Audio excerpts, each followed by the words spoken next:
So in this case, we need to find the arc length, that will be SY, because we got Y values to substitute here. Can you see that? So the formula is 1 plus dx over dy all squared. So the first thing we need to do, we got x is equal to the square root of 4 minus y squared. So let's write it in a form that we can differentiate. So that will be 4 minus y squared to the power half. Right. So now we need to find dx dy. So that's going to be dx dy. So we have an exponent, which is a number. By now you should know, what rule do we use? The chain rule. So that's going to be 1 times half, which is half, and then we got 4 minus y squared, half minus 1, that will be minus half. Are we done here? No. Times the derivative of 4, which is 0, and the derivative of minus y squared, which is minus 2y. So now, you know, for these type of examples, we have to simplify as far as possible. So let's see what we can do here. So we got minus 2 there and 2. Basically the 2 and 2 can cancel there. So you end up with minus y. If I take this base to the bottom, the sign of the exponent will change. So that's 4 minus y squared to the power positive half. You got that? So now we are at this stage, dx dy. What do we need to do? We need to find 1 plus dx over dy all squared. So that is 1 plus minus y all over 4 minus y squared to the power half is the same as the square root of 4 minus y squared. So we need to square this, so that's 4 minus y squared. So what are we dealing with here? We need to square it, so there's my square here. So now let's see what remains.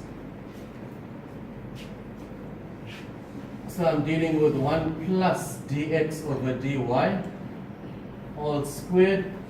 So that will be 1 plus. So here we square the numerator. So that will be minus y all squared, which is y squared. We square the denominator. What will happen then? You square the square root, so what will remain is what's inside, which is 4 minus y squared. So now, what do we need to do here? We have to find the LCD. So my LCD here will be 4 minus y squared. So this 1 needs to be multiplied by 4 minus y squared, so that is 4 minus y squared plus y squared. So now you can see that the minus y squared and plus y squared will cancel. So you end up with 4 all over 4 minus y squared. So now let's copy down this formula and substitute.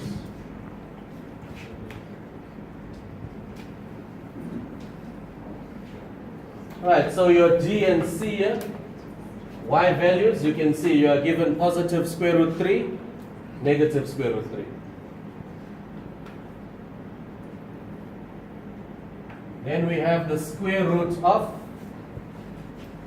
1 plus dx over dy all squared, which is what we just worked out now.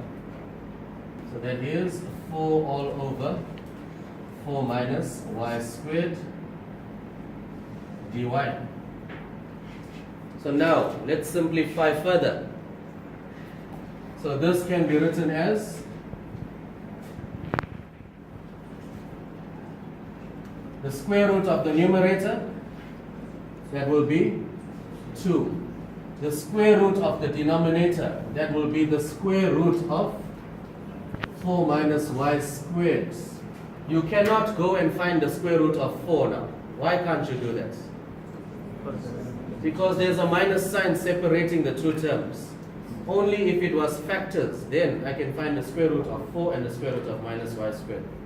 But in this case, There's a minus. If there's a minus or a plus separating, you cannot go any further. So now, you need to recognize this from your N5, even N6, completing the square. So let's take this constant and write it in front.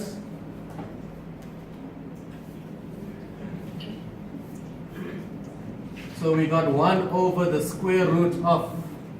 We need to write this as perfect squares. So this will be 2 squared minus y squared. Now do you recognize this formula? You have to recognize this. So you go to your formula sheets. And what do we have here? We have 1 over the square root of a squared minus b squared x squared. That's what you see on your formula sheet. Okay. And the formula for this one is 1 over b inverse sine bx over a plus c. So now let's identify. What's our a? A is 2. What's the b value? B has to be 1 here. Okay. So let's apply the formula and see what happens here. So that's equal to 2 times. So 1 over b. So that will be 1 over 1. Inverse sine. So there's my inverse sine there. Bx, well there's no x, you can see it's y here.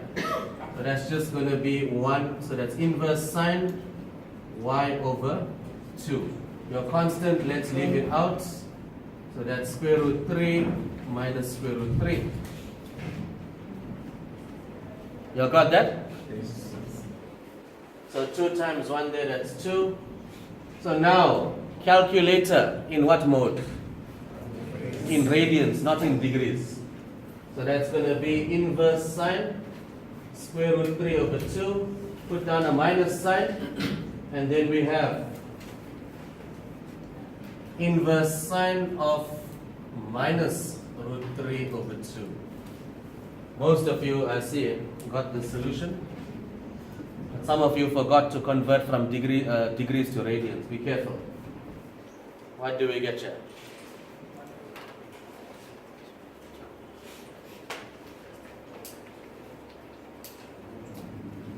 This is a special angle.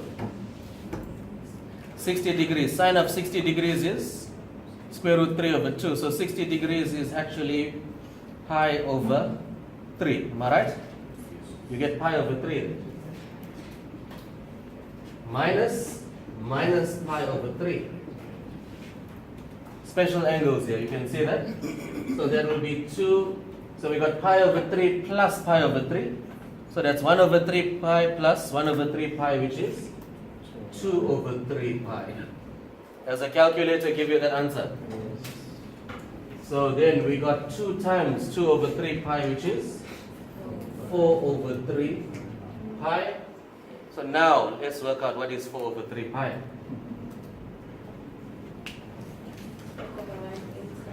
What is it? 4,189. Okay, so this is arc length. So that will be units. All right.